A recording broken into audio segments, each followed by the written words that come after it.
All the ideas from Brianna Wiest's book, The Mountain Is You, Transforming Self-Sabotage into Self-Mastery. The book, The Mountain Is You, Transforming Self-Sabotage into Self-Mastery, reveals how internal conflicts and subconscious barriers, often born from trauma, prevent us from living a full life, comparing them to a mountain that must be overcome. It teaches emotional intelligence, liberation from the past, embracing change, and creating a sustainable future through practices of self-reflection and acceptance. It's worth reading to recognize and overcome self-sabotage and turn weaknesses into strengths, especially if you feel stuck in your career, relationships, or personal growth. Brianna Wiest, a best-selling author known for works like 101 Essays That Will Change the Way You Think, wrote the book in 2020, drawing on her experience with psychotherapy and neuroscience research. It has sold millions of copies and been translated into over 20 languages, becoming a hit among influencers like Jay Shetty for its simplicity and depth. Wiest, who has navigated her own crises, founded a self-help platform, but her approach has faced criticism for simplifying therapy, though fans praise her for inspiring real change. Chapter 1. There's no such thing as self-sabotage. Self-sabotage isn't an enemy, but a signal of inner conflict that needs to be understood to move forward. Realize that behavior that seems like sabotage often protects you from fear or pain. So analyze your actions by asking, what am I avoiding? Practice journaling, writing down moments when you procrastinate, to identify hidden reasons and replace them with positive habits. Practice the 5 whys technique, delving into the motives behind your actions to find the root of the problem. This helps you reframe sabotage as a path to self-discovery and growth. For example, the book describes a person who procrastinated on projects due to fear of failure, but by unraveling it through journaling, began to act confidently. Self-sabotage is your teacher. Understand it to unlock the path to mastery. Chapter 2. Developing emotional intelligence. Emotional intelligence is key to overcoming internal barriers. So learn to recognize and name your emotions to manage them.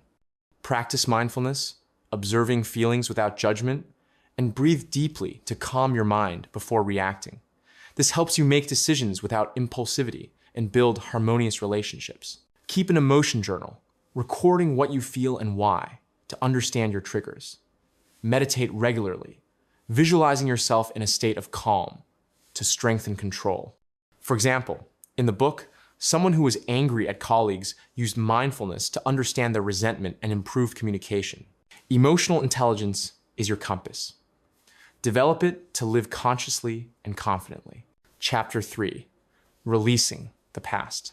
The past traps you if you cling to old hurts or mistakes, so release it through forgiveness and reframing.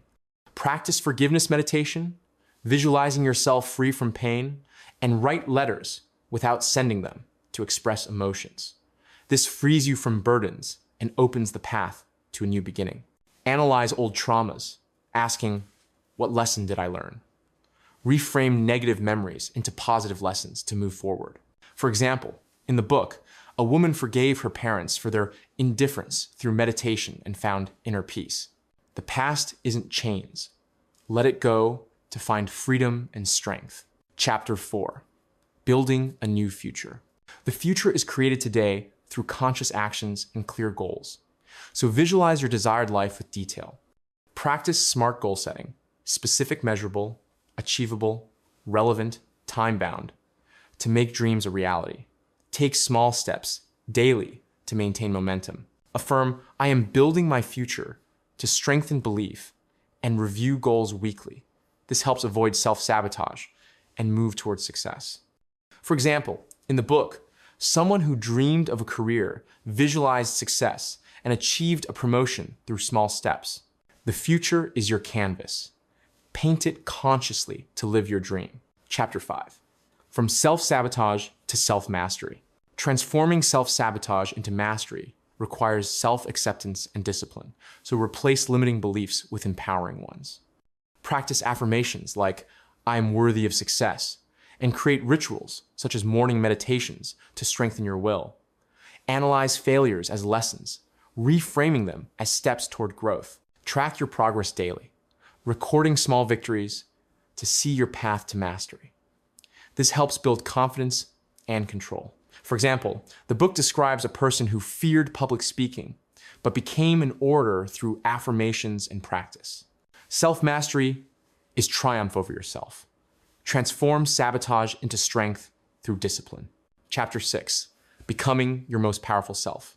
Your most powerful self is you, free from fears and living in harmony with your values.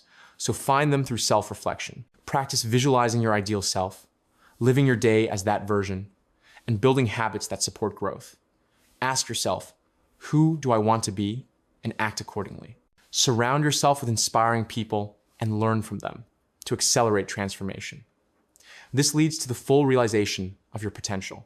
For example, in the book, someone who lived in apathy became a successful entrepreneur through visualization and their environment. Your powerful self is your peak. Become it by living by your values. This is such a wonderful book. I've compiled a separate list of all the important theses from this book, along with all the techniques and tools, and created a step-by-step action plan that you can immediately implement in your life. You can get all this in my community, Place of Power. There, you will find a detailed text analysis with similar lists for each book being reviewed. The community has already thoroughly analyzed and made available to you hundreds of world bestsellers, with a new analysis released every day. Follow the link in the description and use it.